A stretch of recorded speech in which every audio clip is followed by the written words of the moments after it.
Hi welcome back to our channel. So ఈరోజు MBA third semester వాళ్ళ కోసం total quality management నుంచి unit 5లో important questions explain చేస్తాను. ఓకేనా? సో లాస్ట్ వరకు వినండి, అయితే మంచి అర్థమైపోతుంది. ఓకే, నేను ఆల్రెడీ ఫోర్ లెసన్ నుంచి ఇంపార్టెంట్ క్వశ్చన్స్ ఎక్స్ప్లెయిన్ చేశాను. టాప్ 3 క్వశ్చన్స్ ఎక్స్ప్లెయిన్ చేశాను యూనిట్ వైజ్గా. సో చూడకపోతే అవి చూసాక ఇది చూడండి. ఓకేనా? సో ఇప్పుడు ఫస్ట్ క్వశ్చన్ చూసుకుంటే, define service quality and how do you implement TQM in the service sector. So ఇక్కడ టోటల్ క్వాలిటీ మేనేజ్మెంట్ గురించి క్వశ్చన్ అడుగుతున్నారు. ఏంటి ఇట్లా, service quality is a critical factor for the customer satisfaction in service organization. Total quality management help the service organization improve quality, efficiency and customer experience through continuous improvement. So ఇక్కడ service quality అంటే ఏంటి అంటే, మనకు customers experience చేస్తారు కదా మనం ఇచ్చే service, అది బాగుండాలని చెప్పేసి అంటున్నారు. సో ఇక్కడ కస్టమర్ సాటిస్ఫై అయితేనే కదా వాళ్ళు మళ్ళీ రిపీట్గా వస్తారు కస్టమర్స్. సో ఇదన్నీ ఎవరు ఇంప్లిమెంట్ చేస్తారు? టోటల్ క్వాలిటీ మేనేజ్మెంట్ వాళ్ళు ఇంప్లిమెంట్ చేస్తారు. సో దాని ద్వారానే సర్వీస్ ఆర్గనైజేషన్స్ ఇంప్రూవ్ అవుతాయి. అలాగే వాళ్ళు మన యొక్క ఆర్గనైజేషన్ యొక్క క్వాలిటీ, వాళ్ళు సర్వీస్ క్వాలిటీ, అలాగే ఎఫిషియన్సీ, ఇంకా కస్టమర్ ఎక్స్పీరియన్స్, అవన్నీ కంటిన్యూస్గా ఇంప్రూవ్మెంట్ అవుతాయి. దీంతో టోటల్ క్వాలిటీ మేనేజ్మెంట్తోనే ఇంప్రూవ్ అవుతాయి అనమాట. టోటల్ క్వాలిటీ మేనేజ్మెంట్తోనే ఇంప్రూవ్ అవుతాయి అట్లా. సో ఇక్కడ నెక్స్ట్ సర్వీస్ క్వాలిటీ అంటే ఏంటంటే, service quality refers to the ability of service to meet or exit customer expectations consistency. అంటే సర్వీస్ క్వాలిటీ ఏంటంటే, కస్టమర్ యొక్క రిక్వైర్మెంట్ కానీ, కస్టమర్ యొక్క వాళ్ళ ఎక్స్పెక్టేషన్స్ కానీ రీచ్ అవ్వడం, అలాగే ఏంది ఎక్స్పెక్టేషన్ కంటే ఎక్కువ రీచ్ అవ్వడం కూడా సర్వీస్ క్వాలిటీ అని చెప్పేసి అంటారు. సో కన్సిస్టెంట్గా ఉండాలన్నమాట.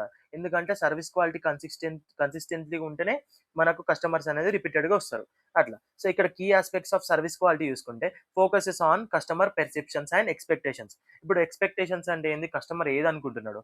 అలాగే పెర్సెప్షన్స్ అంటే ఏంది, కస్టమర్ ఏది ఎక్స్పీరియన్స్ చేసిండ్రో.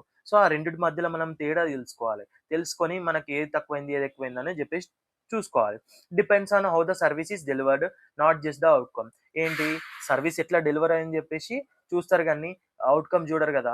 సో అంటే ఏంటంటే అవుట్కమే కాకుండా సర్వీస్ కూడా ఇంపార్టెంట్ అనమాట. నువ్వు ఇప్పుడు ఒక రెస్టారెంట్కి తినడానికి వెళ్తావు, అది పెద్ద రెస్టారెంట్ అది, చాలా డబ్బులు పే చేస్తావు, కానీ అక్కడ సర్వీసే బాగాలేకపోతే నువ్వు తిన్నా సరిగ్గా తింటావా? తినలేవు.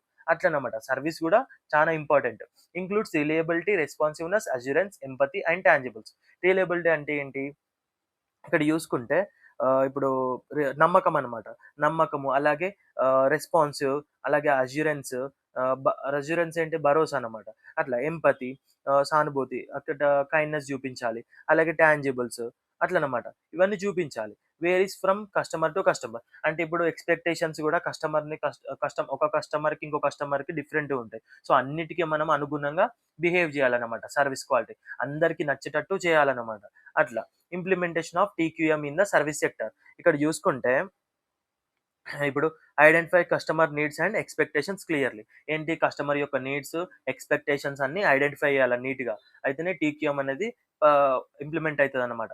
నెక్స్ట్ ఇంకా ఏంది, focus on customer satisfaction as the primary objective. So customer సాటిస్ఫాక్షనే ఫోకస్ చేయడం ప్రైమరీ ఆబ్జెక్టివ్ అనమాట. Okay, next train employees in quality and customer service skills. So వాళ్ళ దగ్గర ఉన్న ఆర్గనైజేషన్లో కానీ, ఒక బిజినెస్లో కానీ ఎంప్లాయీస్ని మంచిగా ట్రైన్ చేయాలా, క్వాలిటీగా. క్వాలిటీ ఇంకా కస్టమర్ సర్వీస్ అనేది మంచిగా చేయడానికి మంచిగా స్కిల్స్ ఇంప్రూవ్ చేయాలన్నమాట. ట్రైనింగ్ ఇవ్వాలా వాళ్ళ యొక్క ఎంప్లాయీస్కి. Next encourage employee involvement and team work. So అక్కడ ఏంది, టీమ్ వర్క్, అలాగే ఎంప్లాయీ ఇన్వాల్వ్మెంట్ అనేది కలిసికట్టుగా ఉండాలి. ఒక టీం వర్క్ ఇవ్వాలి. ఎట్లా మనము మంచిగా సర్వీస్ ఇంప్రూవ్ చేయాలి, కస్టమర్ సాటిస్ఫై అవ్వాలంటే ఏం చేయాలని చెప్పేసి అందరు కలిసికట్టు ఒక ప్లాన్ చేసుకొని, ఒక గ్రూప్ వైజ్గా మంచిగా ప్లాన్ చేసుకొని కస్టమర్స్ని మంచిగా సాటిస్ఫై చేయాలన్నమాట. కస్టమర్స్ మళ్ళీ మళ్ళీ వచ్చేటట్టు చూసుకోవాలి. Standardize service process to reduce variation. అంటే మంచి సర్వీసెస్ అనేది ప్రాసెస్ చేయాలన్నమాట. మంచి స్టాండర్డ్స్ అనేది పెట్టుకోవాలా. ఏంది వేరియేషన్, ఎటువంటి వేరియేషన్ రాకుండా వాళ్ళు అనుకున్నట్టు రీచ్ అవ్వాలా, వాళ్ళ ఎక్స్పెక్టేషన్స్ రీచ్ అవ్వాలా, వాళ్ళ పర్సెప్షన్ అనేది ఎక్స్పెక్టేషన్కి ఈక్వల్గా ఉండాలని చెప్పేసి అక్కడ స్టాండర్డైజ్ చేసుకోవాలి. Okay, use customer feedback for continuous improvement. అంటే ప్రతి కస్టమర్ వచ్చిన తర్వాత, వాళ్ళు ఎక్స్పీరియన్స్ చేసిన తర్వాత, ప్రతి ఒక్క కస్టమర్కి ఫీడ్బ్యాక్ అడగాల. ఎట్లుంది మా సర్వీస్, మా ఫుడ్ ఎట్లుంది, మా రెస్టారెంట్ ఎట్లుంది, మా యాంబియన్స్ ఎట్లుంది అని చెప్పేసి అన్నీ అడగాల. అందరినీ తెలుసుకుంటేనే కదా మనం మన ఫాల్ట్ తెలిసేది, మన డిఫెక్ట్స్ తెలిసేది. సో అట్లనమాట, కస్టమర్కి ఫీడ్బ్యాక్ అడిగినప్పుడు కూడా మంచిగా ఫీల్ అవుతాడు. ఎందుకంటే నెక్స్ట్ టైం ఇంప్రూవ్ చేసుకోవడానికి అడుగుతున్నాడు అని చెప్పేసి అనుకుంటాడు అట్లా. ఎందుకంటే వాడు నిజంగా తప్పు చేస్తున్నాడని తెలిస్తే ఫీడ్బ్యాక్ అడగడు. ఒకవేళ ఆడు తప్పు చేస్తున్నా తెలవకపోతేనే కదా ఫీడ్‌బ్యాక్ అడుగుతాడు. అట్లనమాట. అంటే ఆడు జెన్యూన్‌గా ఉన్నాడని చెప్పేసి అనుకుంటారు. అట్లా. Empower employees to solve customer problems. ఏంటి ఎంప్లాయీస్‌ని ఎంపవర్ చేయాలి. అంటే ఒక ఓనరే కాకుండా కస్టమర్ ప్రాబ్లమ్ సాల్వ్ చేయడం ఒక ప్రతి ఎంప్లాయీ కూడా సాల్వ్ చేసేటట్టు ఉండాలి. ప్రతి ప్రాబ్లమ్‌కి ఓనర్‌కి పిలుస్తా నేను, మా హెడ్‌కి పిలుస్తా, మా మేనేజర్‌కి పిలుస్తా అనకుండా ఒక సింగిల్ ఎంప్లాయీ ఎవ్రీ ఎంప్లాయీ కూడా ప్రతి ఒక్క కస్టమర్ ప్రాబ్లమ్ సాల్వ్ చేసేటట్టు ఉండాలన్నమాట. Major service performance regularly. అంటే వాళ్ళ యొక్క సర్విస్ పెర్ఫార్మన్స్ అనేది రెగ్యులర్‌గా చెక్ చేసుకోవాలి. రెగ్యులర్‌గా మెజర్ చేసుకోవాలి. ఎట్లుంది ఇవాళ? ఎట్లా సర్విస్ చేసిర్రు అని చెప్పేసి వాళ్ళ యొక్క టీమ్ లీడ్స్ గాని, వాళ్ళ యొక్క మేనేజర్స్ గాని, వాళ్ళ యొక్క హెడ్ గాని అన్ని చూసుకోవాలి ఎప్పటికప్పుడు. రెగ్యులర్‌గా చూసుకుంటేనే ఎటువంటి ప్రాబ్లమ్స్ రావని చెప్పేసి ఇక్కడ టీక్యూఎం చెప్తది. ఓకే. నెక్స్ట్ కంక్లూజన్ చూసుకుంటే TQM help service organization delivers consistent high quality services and achieve customer satisfaction. So total quality management ఏం చేస్తది? ఎట్లా హెల్ప్ చేస్తదంటే సర్విస్ ఆర్గనైజేషన్స్ మంచిగా డెలివరీ చేయడానికి, మంచి సర్విస్ డెలివరీ చేయడానికి, హై క్వాలిటీ సర్విస్ డెలివరీ చేయడానికి, అలాగే కస్టమర్ సాటిస్ఫాక్షన్ మంచిగా అచీవ్ అవ్వడానికి ఈ టోటల్ క్వాలిటీ మేనేజ్మెంట్ అనేది హెల్ప్ చేస్తదనమాట. ఓకే. నెక్స్ట్ క్వెషన్ చూసుకుంటే what are the various models to measure service quality programmes and the problems in the employing TQM in service organization. అంటే ఏంటంటే ఇప్పుడు మనము సర్విస్ క్వాలిటీ మోడల్స్ అండ్ వాళ్ళ యొక్క TQM వల్ల ఒక కష్టాలు వాటి యొక్క మోడల్స్ ఎక్స్‌ప్లెయిన్ చేయమంటున్నాననమాట. ఇక్కడ చూసుకుంటే service quality models help organization measure customer satisfaction while TQM implementation in services faces several challenges due to nature of services. So ఇప్పుడు సర్విస్ క్వాలిటీ మోడల్స్ కస్టమర్ యొక్క సాటిస్ఫాక్షన్‌ని మెజర్ చేస్తది. ఓకే. అలాగే టీక్యూఎం ఇంప్లిమెంటేషన్‌లో గూడా చాలా ఛాలెంజెస్ ఉంటాయన్నమాట. ఎందుకంటే డిఫరెంట్ ఎక్స్‌పెక్టేషన్స్ ఉంటది. కస్టమర్‌కి డిఫరెంట్ ఎక్స్‌పెక్టేషన్స్ ఉంటాయి. డిఫరెంట్ పర్సెప్షన్స్ ఉంటాయి. డిఫరెంట్ రిక్వైర్మెంట్స్ ఉంటాయి. డిఫరెంట్ మైండ్ సెట్ ఉంటది పీపుల్స్‌కి. అట్లనమాట. సో వాళ్ళ యొక్క కస్టమర్స్ సాటిస్ఫై చేయాలంటే చాలా కష్టాలుంటాయి. అట్లనమాట. సో ఇక్కడ సర్విస్ క్వాలిటీ మోడల్స్‌ని ఎక్స్‌ప్లెయిన్ చేయమంటున్నాడు. అలాగే వాళ్ళ యొక్క కష్టాలు అని జెప్పేసి అడుగుతున్నాడన్నమాట. ఓకే. సో ఇక్కడ జూసుకుందాం. మోడల్స్ ఏమేమి జూసుకుందాం. ఇక్కడ సర్విక్యువల్ మోడల్ అని ఉంది. ఇక్కడ ఏం చేస్తదంటే ఈ మోడల్ ఏం చేస్తదంటే ఒక కస్టమర్ ఎక్స్‌పెక్టేషన్స్ అలాగే పర్సెప్షన్. పర్సెప్షన్ అంటే ఎక్స్‌పెక్టేషన్స్ అంటే ఏందంటే ఒకవేళ ఒక రెస్టారెంట్ రాకముందు ఆయన ఎక్స్‌పెక్టేషన్స్ ఎలా ఉన్నాయి? వచ్చిన తర్వాత ఆయన ఎక్స్‌పీరియన్స్ చేసిన తర్వాత వెళ్ళేటప్పుడు ఆయన యొక్క ఎట్లుంది? పర్సెప్షన్ అంటే ఎట్లా ఫీల్ అయ్యిండని చెప్పేసి. వీటి మధ్యన మెజర్ చేయడమే ఇక్కడ సర్విక్యువల్ మోడల్ యొక్క ఆహ్, ఎయిమ్ అన్నమాట. అట్లా. దాని యొక్క పని. ఆ మోడల్ యొక్క రిక్వైర్మెంట్ ఏందంటే ఇవి రెండిటి మధ్యల తేడా తెలుసుకోవడం. మెజర్ చేయడమే ఈ సర్విక్యూ మోడల్ యొక్క ఎయిమ్. ఓకే. సో ఇక్కడ దాంట్లో ఫోకసెస్ ఆన్ 5 డైమెన్షన్స్. దేనిపైన ఫోకస్ చేస్తది? Reliability, responsiveness, assurance, empathy, tangibles. చెప్పాను కదా ఇంతకు ముందే. నమ్మకము, రెస్పాన్సివ్‌నెస్, అష్యూరెన్స్. ఒక అష్యూరెన్స్ ఇచ్చినట్టు వాళ్ళు అంటే లైక్ ముందిచ్చిన అష్యూరెన్స్ మాట పైన నిలబడుతున్నారు లేదా? ఎంపథీ, కస్టమర్స్ పైన సానుభూతి చూపించడం. అట్లా టాంజిబుల్స్, అట్లా క్లీన్‌గా ఉన్నదా? లేదా? అసలు ఎట్లా చెప్పినట్టుందా? లేదా? అని చెప్పేసి. అట్లా. ఇవంతా మెజర్ చేయడం దేనితో? సర్విక్యువల్ మోడల్‌తో మెజర్ చేస్తారు. నెక్స్ట్ ఇక్కడ సర్వ్‌పెర్ఫ్ అని ఇక్కడ SERVPERF అంటే ఇది ఒక మోడల్ పేరు. సర్వ్‌పెర్ఫ్ అని ఉంది. ఓకే. సో ఈ మోడల్ ఏమేం చేస్తారంటే measure service quality based on the performance only. అంటే ఏం చేస్తారంటే కస్టమర్ యొక్క సాటిస్ఫాక్షన్ పక్కన పెడితే వాళ్ళిచ్చిన పెర్ఫార్మన్స్ ఎట్లుందో అది మెజర్ చేస్తారనమాట. ఈ మోడల్ ద్వారా ఓన్లీ వాళ్ళ సర్విస్ ఎట్లా ప్రొవైడ్ చేస్తారో మెజర్ చేసుకుంటారు. కానీ కస్టమర్ గురించి పట్టించుకోరనమాట. లైక్ కస్టమర్ యొక్క పర్సెప్షన్ గురించి పట్టించుకోరు. ఓన్లీ వాళ్ళు ప్రొవైడ్ చేసిన పెర్ఫార్మన్స్ మాత్రమే మెజర్ చేస్తారు. ఇంకోటి ఏం చేస్తది? Eliminates expectation component. ఏం చేస్తది? ఎక్స్‌పెక్టేషన్ కాంపోనెంట్ అనేది తీసేస్తదన్నమాట. దాని గురించి పట్టించుకోదు. Simple and effective for the service evolution. ఏంటి? సింపుల్‌గా, ఎఫెక్టివ్‌గా సర్విస్ అనేది ఎవాల్యుయేట్ చేస్తదన్నమాట. ఓకే. వాళ్ళ యొక్క సర్విస్‌ని పెర్ఫార్మన్స్‌ని ఎవాల్యుయేషన్ చేస్తదన్నమాట. నెక్స్ట్ ఇక్కడ gap model of service quality. ఇదేం చేస్తదంటే identifies gap between the service provider and the customer.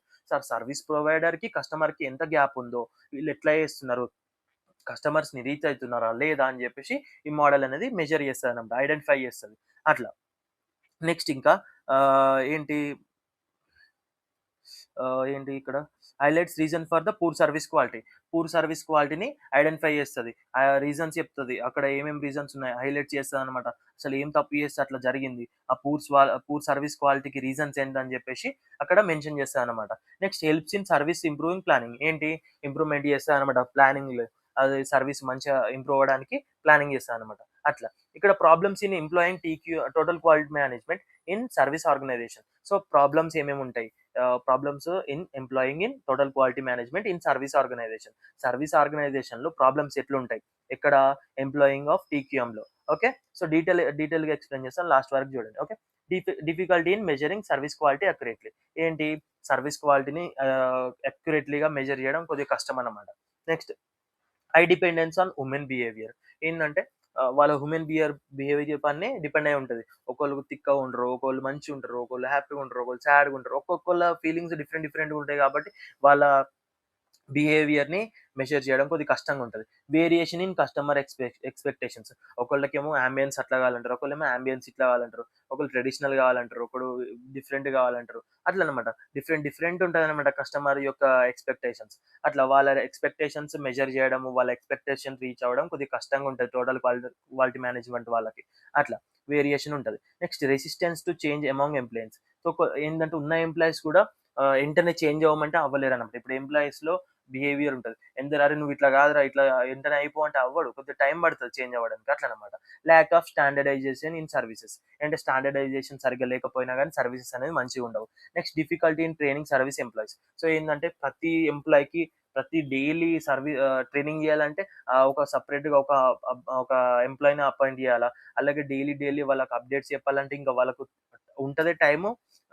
Service చేయడానికి టైం ఉంటది. సెపరేట్‌గా ట్రైనింగ్ కోసం ఇంకా టైం తీసుకోవాలి గదా! అది కొద్దిగా డిఫికల్టీ అన్నమాట. Limited management commitment. అంటే కమిట్మెంట్ గూడా మేనేజ్‌మెంట్‌తో మంచిగుండాలి. అట్లనమాట. అది లిమిటెడ్‌గా ఉంటది కాబట్టి కొద్దిగా కష్టం. అట్లా. కంక్లూజన్ చూసుకుంటే, service quality models help measure performance, but effective TQM implementation require overcoming service specific challenges. అంటే టీక్యూఎం ఇంప్లిమెంట్ అవ్వడానికి కొన్ని ఛాలెంజెస్ ఉంటాయి. అవి ఓవర్‌కమ్ చేసుకోవాలని చెప్పేసి అంటున్నారు. అట్లమాట. సో, ఇక మోడల్స్ చూసుకుంటే అవన్నీ పెర్ఫార్మన్స్‌ని మెజర్ చేస్తాయి. కొన్నేమో పర్సెప్షన్‌ని మెజర్ చేస్తాయి. అలాగే ఎక్స్‌పెక్టేషన్స్‌ని మెజర్ చేస్తది. కొద్దిగా గ్యాప్‌ని కూడా మెజర్ చేస్తాయన్నమాట ఈ మోడల్స్. అట్లా. సో, థర్డ్ క్వెషన్ చూసుకుంటే, explain the application of TQM in the hospitality sector, also frameworks for improving the service sector in the mutual funds. ఇక్కడ చూసుకుంటే TQM plays an important role in the service industries such as hospitality and financial services by improving service quality, customer satisfaction, and operational efficiency. So, total quality management ఏందంటే మంచి role play చేస్తదనమాట. Important role play చేస్తది. ఇక్కడ service ఇండస్ట్రీస్‌లో అంటే ఇప్పుడు hospitality, రెస్టారెంట్‌లో అలాగే financial సర్వీస్‌లో మంచి సర్వీసెస్ ప్రొవైడ్ చేయడానికి చాలా హార్డ్ వర్క్ చేస్తదనమాట టోటల్ క్వాలిటీ మేనేజ్మెంట్. సో, ఏమేం చేస్తది? కస్టమర్‌ని సాటిస్ఫై అయ్యేలాగా చూస్తది. మంచి సర్వీస్ క్వాలిటీ ప్రొవైడ్ అయ్యేలా చూస్తది. ఆపరేషనల్ ఎఫిషియన్సీ మంచిగా జరిగేటట్టు చూస్తదనమాట. అట్లా. ఇక్కడ application of total quality management in the hospitality sector చూసుకుంటే, focus on the guest satisfaction and experience. అంటే దేనిపైన ఎక్కువ ఫోకస్ చేస్తది? వచ్చిన గెస్ట్ సాటిస్ఫై అయిండా? లేడా? అని చెప్పేసి ఫోకస్ చేస్తదనమాట. అట్లా. నెక్స్ట్ ఏంటి? Continuous training of staff or service excellence. ఏంది? కంటిన్యూయస్‌గా ట్రైనింగ్ ఇస్తానన్నమాట వాళ్ళ స్టాఫ్‌కి. సర్వీస్ ఎక్సలెన్స్ బావుందా లేదా అని చెప్పేసి చెక్ చేసుకుంటది. అలాగే స్టాండర్డైజేషన్ ఆఫ్ సర్వీస్ ప్రొసీజర్స్. మంచి సర్వీస్ ప్రొసీజర్స్ మంచిగా స్టాండర్డైజ్ చేస్తాదన్నమాట. అలాగే effective handling of customer complaints. So, customer యొక్క కాంప్లెయింట్స్‌ని మంచిగా రిసీవ్ చేసుకొని వాటికి మంచి హ్యాండ్లింగ్ అయ్యేటట్టు, మంచిగా సొల్యూషన్ దొరికేటట్టు, వాళ్ళు అన్నీ రిజాల్వ్ అయ్యేటట్టు చూసుకుంటాదన్నమాట టోటల్ క్వాలిటీ మేనేజ్మెంట్. అలాగే employee empowerment to solve guest problems. ఏంటి? అందరికీ ఎంప్లాయీస్‌కి అందరికి మంచి ఎంపవర్‌మెంట్ మెయింటైన్ చేస్తదనమాట. అందరు ఎంప్లాయీస్‌కి గైడింగ్ చేస్తదనమాట. గెస్ట్ యొక్క ప్రాబ్లమ్స్ ఏంటంటే సాల్వ్ కావాలి, వెయిట్ చేయకూడదు, డిలే అవ్వకూడదు అని చెప్పేసి. Maintaining cleaningness and safety and comfort. ఎప్పుడైతే మనం హాస్పిటల్‌లో చూసుకున్నా, రెస్టారెంట్‌లో చూసుకున్నా, ఫినాన్షియల్ సర్వీసెస్ సెక్టార్‌లో చూసుకున్నా, ఎప్పుడైతే క్లీన్‌గా ఉంటేనే అనేది కస్టమర్స్ అనేది వచ్చిన గెస్ట్ అనేది కొద్దిగా కంఫర్టబుల్‌గా ఫీల్ అయితారు. లేకపోతే ఆగమాగం చిందరవందర ఏదో అంత చిల్లరగా ఉంటే వాళ్ళు కంఫర్ట్‌గా ఫీల్ అవ్వరు. ఇంకోసారి రావడానికి ఇష్టపడరనమాట. Next, collecting guest feedback for the improvement. ఏంది? వచ్చిన గెస్ట్‌కి ప్రతి ఒక్కళ్ళు ఒక్కొక్క ఫీడ్‌బ్యాక్ బాక్స్ మెయింటైన్ చేయాలన్నమాట.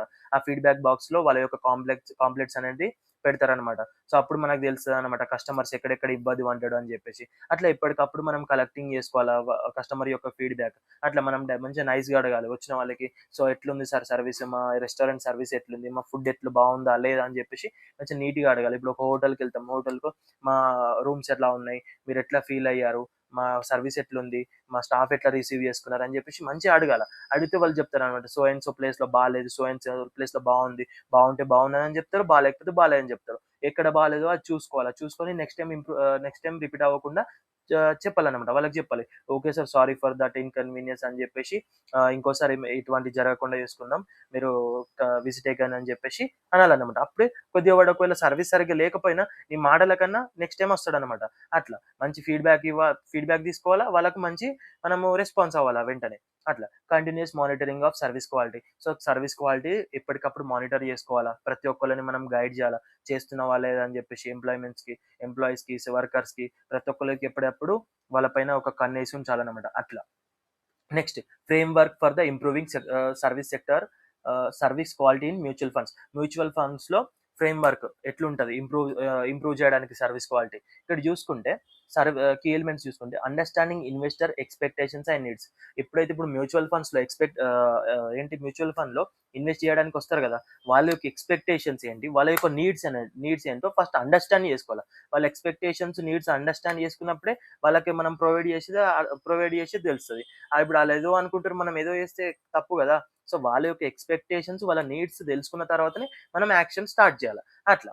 Transparent communication and information sharing. ఇది ఇన్వెస్టింగ్ గాబట్టి ట్రాన్స్‌పరెంట్‌గా ఎటువంటి అబద్దాలు లేకుండా, నిజాయితీగా, జెన్యూన్‌గా వాళ్ళకి చెప్పాలన్నమాట ఇన్ఫర్మేషన్. సో అండ్ సో ఇట్లా ఇన్వెస్ట్ చేస్తే ఇట్లుంటది. ఇట్లా ఇన్వెస్ట్ చేస్తే ఇట్లుంటది. ఇట్లా అని చెప్పేసి డైరెక్ట్‌గా చెప్పాలి. అయితేనే మన యొక్క ఆర్గనైజేషన్ గాని, మన యొక్క బిజినెస్ అనేది మంచిగా రన్ అయితది. ఎందుకంటే మనం జెన్యూన్‌గా ఉంటేనే వాళ్ళు గూడా, కస్టమర్స్ గూడా జెన్యూన్‌గా ఉంటారు. అట్లనమాట. మంచి పేరుంటది. Accurate and timely transaction processing. So, వచ్చిన వాళ్ళకు కరెక్ట్‌గా వాళ్ళు చెప్పినట్టు ట్రాన్సాక్షన్ చేయడము, వాళ్ళు చెప్పిన టైంలో ట్రాన్సాక్షన్ చేస్తేనే వాళ్ళు హ్యాపీగా ఉంటారు customers. Efficient customer service and grieving handling. So, efficient customer service, మంచి కస్టమర్ సర్విస్ ప్రొవైడ్ చేయాలా. మంచిగా వాళ్ళ చెప్పినది హ్యాండ్లింగ్ చేయాలా. వాళ్ళ యొక్క ప్రాబ్లమ్స్ అనేటివి తొందరగా క్విక్‌గా సాల్వ్ అయ్యేటట్టు చూసుకోవాలా. మంచి హ్యాండ్లింగ్ చేయాలన్నమాట. Use of technology for service delivery. ఏంటి? కొత్త టెక్నాలజీస్ వాడాలా మంచి సర్విస్ ప్రొవైడ్ జేయడానికి. అట్లా employee training and knowledge development. మన ఆర్గనైజేషన్‌లో గాని, మన ఫైనాన్షియల్ సెక్టార్‌లో గాని, హాస్పిటాలిటీలో గాని ఎక్కడైనా సరే ట్రైనింగ్ అనేది కంపల్సరీ అన్నమాట. డే బై డే ట్రైనింగ్ ఉండాల. అప్‌డేట్ జేస్తూ ఉండాల మన ఎంప్లాయీస్‌కి. ఇట్లా ఇది రిసీవ్ జేసుకోవాలి, అట్లా రిసీవ్ జేసుకోవాలి, ఇట్లా మాట్లాడాలి, అట్లా మాట్లాడాలి, మంచి రెస్పెక్ట్ ఇవ్వాలని జెప్పేసి ఎప్పటికప్పుడు గైడ్ జేస్తూ ఉండాలి. Regular performance measurement. ఎప్పటికప్పుడు మెజర్‌మెంట్ ఉండాలి. పెర్ఫార్మన్స్ మంచిగా వాళ్ళ యొక్క పెర్ఫార్మన్స్ అనేది ఎవాల్యుయేషన్ జేయాల. సో, నువ్విక్కడ తప్పు చేస్తున్నావు. ఇట్లా చేస్తే నీకు సాలరీ కట్ చేస్తాం. ఇట్లా చేస్తే నేను సస్పెండ్ చేస్తా అని చెప్పేసి మంచిగా చెప్పాలి. ఫస్ట్ చెప్పాలి. వినకపోతే హార్డ్‌గా చెప్పాలి. అట్లనమాట. ఎప్పటికప్పుడు మెజర్‌మెంట్ అనేది ఉండాలన్నమాట పెర్ఫార్మన్స్‌ది. అప్పుడు ఆర్గనైజేషన్ గోల్స్ రీచ్ అయితది. Next continuous improvement in service process. ఎప్పటికప్పుడు సర్విస్ ప్రాసెస్ అనేది కంటిన్యూయస్‌గా ఇంప్రూవ్ అవ్వాల. ఇక బాగున్నామంటే ఇప్పుడు బాగుందని చెప్పేసి అట్లనే ఉండద్దు. ఇంకా బాగుండాలి. ఇంకా బాగుంటే ఇంకా కస్టమర్స్ వస్తారు. అట్లనమాట. ఇటువంటి థాట్‌లో ఉండాలి. కంక్లూజన్ చూసుకుంటే total quality management improve service quality in hospitality and mutual fund sector by focusing on customer satisfaction, employee involvement and continuous improvement. ఇప్పటివరకు చెప్పింది. కస్టమర్ సాటిస్ఫాక్షన్ పైన ఫోకస్ చేయాలి, ఎంప్లాయీ ఇన్వాల్వ్‌మెంట్ అవ్వాలి, అలాగే కంటిన్యూయస్ ఇంప్రూవ్‌మెంట్ ఉండాలి. అప్పుడే మనకు మంచిగా ఆర్గనైజేషన్ యొక్క రిప్యుటేషన్ బాగుంటది. ఎక్కువ కస్టమర్స్ వస్తారు. కస్టమర్ సాటిస్ఫై అయితారు. అట్లనమాట. ఇంతే 3 క్వెషన్సే ఉన్నాయి. ఎటువంటి కన్‌ఫ్యూజన్ లేదు. జస్ట్ మీరు ఒకసారి చూసుకుంటే కాన్సెప్ట్ అర్థమైపోతది. ఓన్‌గా రాయొచ్చు. ఓకేనా? సో, ఎటువంటి కన్‌ఫ్యూజన్ లేదు. ఒకవేళ అర్థం కాకపోతే నాకు కామెంట్ సెక్షన్‌లో మెన్షన్ చేయండి. ఏ పాయింట్ అర్థం కాలేదో నాకక్కడ మెన్షన్ చేస్తే నేను వెంటనే రిప్లై ఇస్తా. ఓకేనా?